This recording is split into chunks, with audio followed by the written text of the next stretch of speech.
I would like to give you just a little bit of homework before tomorrow. Of course, you may have a drink or two and have a good dinner with your friends, and please do get to the sea because Lisbon is a beautiful city. However, if I could just say a few words to prepare, because tomorrow I think that we have to now get more concrete. We have been talking about many different things, and we have been talking about, we can say, the ground from which policy is created. But tomorrow we must come with some response to this communication on culture.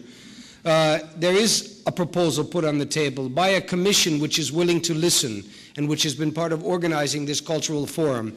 Now, we can think that the listening should be done better. We could think that a forum could be organized better. We could think that the policy that they've proposed is not yet exactly, as Strindberg would say, green, but not that green, not that real green that I was looking for and hoping for. But it's our participation that makes it possible.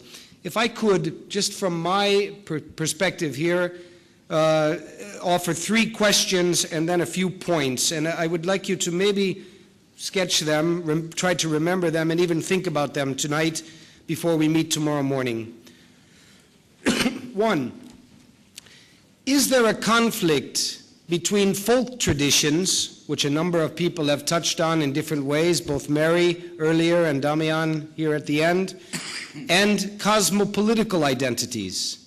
Is there a conflict between, I would say in Sweden, the first generation of migrants into our European society and their kids, what we call in Sweden the kids, because the kids are they speak Turkish at home, they speak Swedish in school, they speak Spanish with their girlfriend or boyfriend.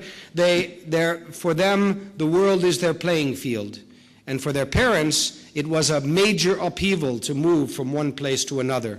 Is there a conflict between these two things, or is there a policy that can bridge between our cosmopolitical future and our roots, which give us the courage to meet the other? That's question 1. Question 2. Can we identify the obstacles to intercultural dialogue? What is stopping us from meeting the other? What prevents us from entering into a relationship with the others? I think if we can identify the obstacles, then it will be easy for us to identify the policy and programs that are needed in order to break down those obstacles. If we are just kind of looking around and feeling dissatisfied without saying why, then of course we can't solve the problem.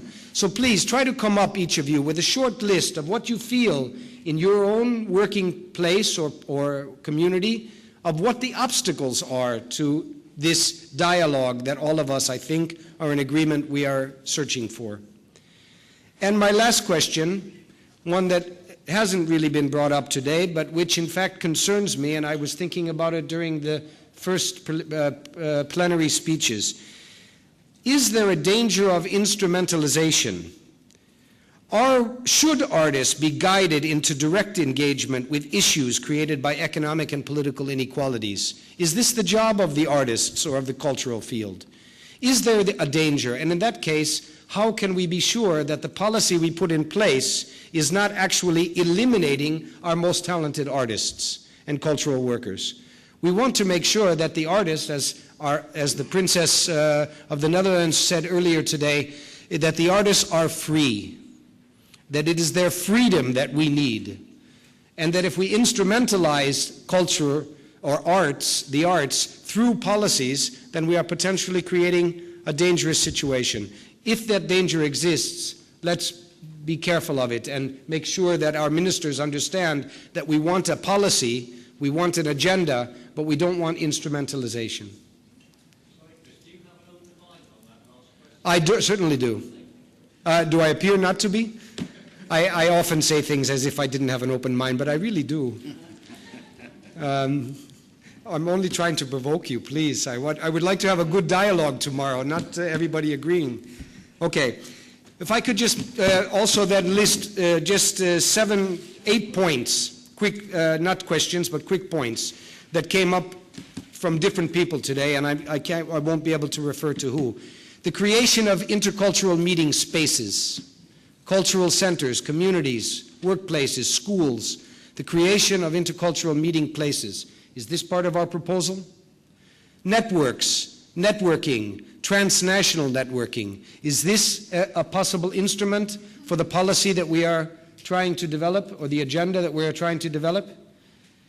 Empowerment, staff, audience councils, boards, leadership.